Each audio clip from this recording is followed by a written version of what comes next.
Pardon.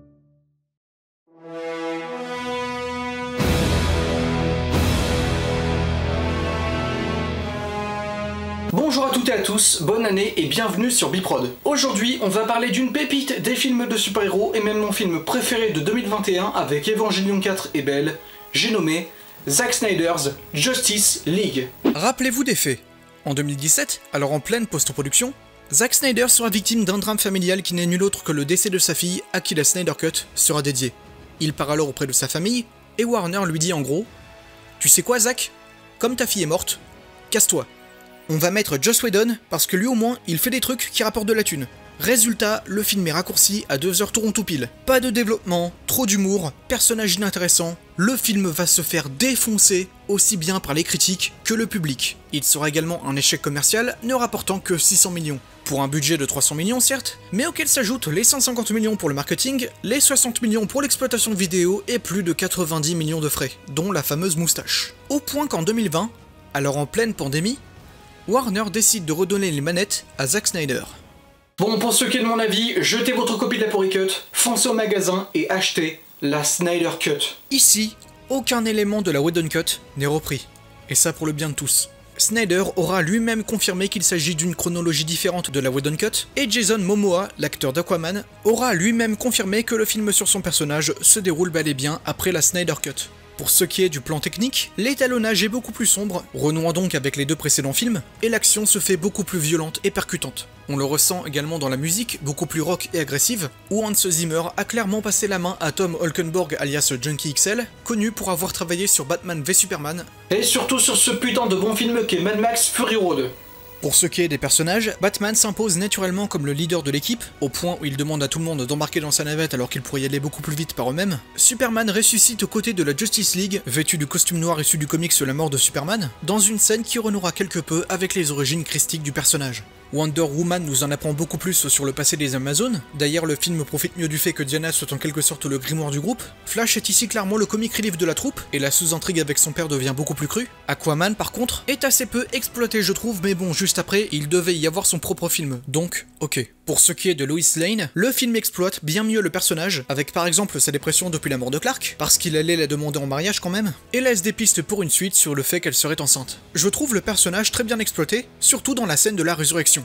Je m'explique. Dans la Whedon Cut, le fait que Lois vienne sur les lieux faisait clairement partie du plan de Batman, et dans la Snyder Cut, tout laisse penser qu'elle est passée là par hasard. Je préfère beaucoup plus la version Snyder Cut, et ça pour deux raisons. De 1, ça prête à croire que beaucoup de choses peuvent naître du hasard, et de 2, entre le kryptonien froid et destructeur et le héros protecteur de l'humanité, il n'y a souvent qu'une Lois Lane. Et enfin ici, on va s'attaquer au meilleur personnage du film sans contestation, Victor Stone alias Cyborg. Zack Snyder ayant lui-même considéré le personnage comme le cœur émotionnel du film.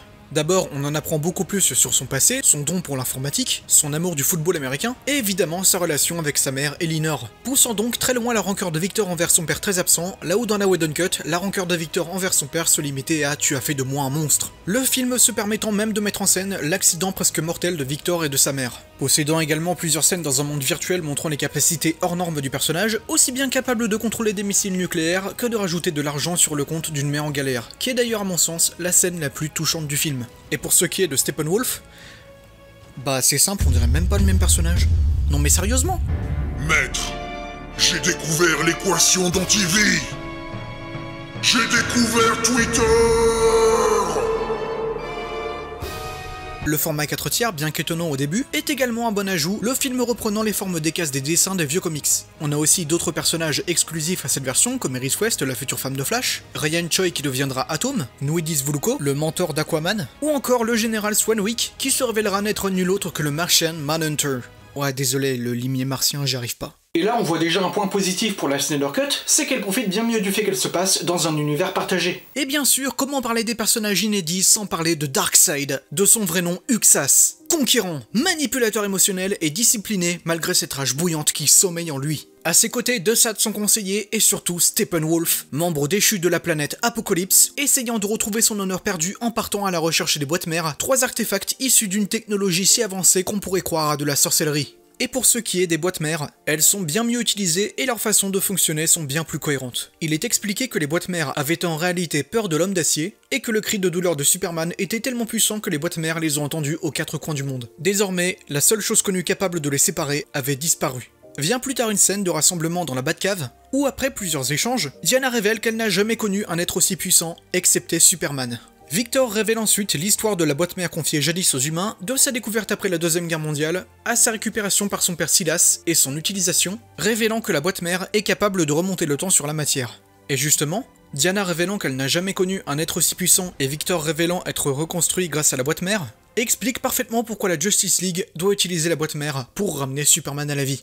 Venons à la bataille finale, elle est également totalement remaniée et la base de Steppenwolf se situe désormais dans une ville fantôme ravagée par les radiations qu'il aura utilisées pour construire sa base, ce qui est une bonne idée scénaristique. Les héros échouent ici à séparer les boîtes mères et sont sauvés à la seconde près par Flash qui remonte le temps. Et je ne vais pas mentir, c'est l'une des plus belles scènes de super-héros, tous supports confondus.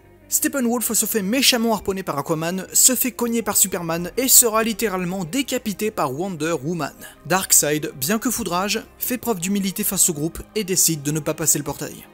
Pour ce qui est des origines et des bases du script, les inspirations globales viennent du comics Justice League aux origines, écrit par Geoff Johns et dessiné par Jim Lee, respectivement nommé en 2016 par Warner à la tête de DC Films et réalisateur des storyboards du film et de sa suite annulée. Donc en clair, c'est des pointures du domaine. Les œuvres possèdent plusieurs points communs, dont le plus notable reste la liaison faite entre les origines de la Justice League et l'invasion de Darkseid. La partie Nightmare, elle, en plus de fortement me rappeler Mad Max Fury Road, s'inspire des comics et jeux Injustice, dans lesquels nos héros affrontent un Superman méchant dans un monde post-apocalyptique. Le film est un succès critique et a fait un carton en sortant à la fois sur OCS, HBO Max ou encore Amazon Prime. Mais malheureusement, le film n'aura pas de suite. Ça, c'est bien dommage. Et c'est là qu'on va mettre les choses au clair. Dès 2017, Justice League aurait pu être un excellent film. Mais il faut accepter la vérité, sur le plan créatif, Warner Bros et DC Comics ont toujours été anti-Snyder. Il était le père fondateur du DCEU, mais après l'échec critique de Batman v Superman, son départ suite au décès de sa fille aura été le coup de grâce. La Whedon Cut en elle-même avait assez de matière pour être excellente, mais malheureusement pas assez exploitée. Et je le répète, derrière un point positif pour la Whedon Cut se cachent 3 points négatifs. Et là, on met le doigt dans le problème principal. Le problème numéro 1 de la Whedon Cut, ce n'est pas sa qualité. C'est sa cohérence avec le travail de Snyder. Les combats percutants, le serious business, les enjeux dramatiques, l'implication dans le travail. C'est ça qui manquait dans la Whedon Cut. On peut tous se dire que c'est un nouvel échec pour le cinéma de super-héros et que Warner a grandement failli à la réputation des films de super-héros, ainsi qu'à Hollywood en général. Vous pensez vraiment que Warner en a quelque chose à foutre de la qualité de ses films? Ils aiment déjà pas quand un réel a la main sur la Final Cut, alors Ouais. Le seul coupable ici reste Warner. Parce que même Christopher Nolan, le producteur du film et réalisateur de la trilogie Dark Knight, était contre les scènes post-génériques. Parce que pour lui, un vrai film ne ferait pas ça. Parce que visiblement, pour un film qui ne doit pas dépasser les 2 heures, c'était plus simple de rajouter des scènes post-génériques et des éléments hors sujet, plutôt que de rajouter des scènes qui amplifient la cohérence. Imaginez, Warner a perdu Zack Snyder, Joss Whedon, Rick Famuyiwa, David Ayer et même Ben Affleck, l'un des plus motivés dans ce projet. Il était prêt à jouer, écrire et même réaliser un film Batman pour le DCEU qui devait d'ailleurs avoir Deathstroke en grand méchant. Mais au final, après s'être fait défoncer sur internet pour son annonce dans le rôle et l'échec de son film Live by Night, le film n'avait plus de script et Ben Affleck a perdu sa motivation, au point où il a quitté la réalisation, laissé le rôle à quelqu'un d'autre, et au final, The Batman n'a aucun lien avec le Snyderverse. En attendant un miracle, ou comme pour la Snyder Cut, la motivation des fans pourrait faire changer les choses avec le hashtag Restore the Snyderverse, la suite n'arrivera jamais. On est tous frustrés, moi le premier, mais comme pour Suicide Squad, faudra faire avec. That's how it goes.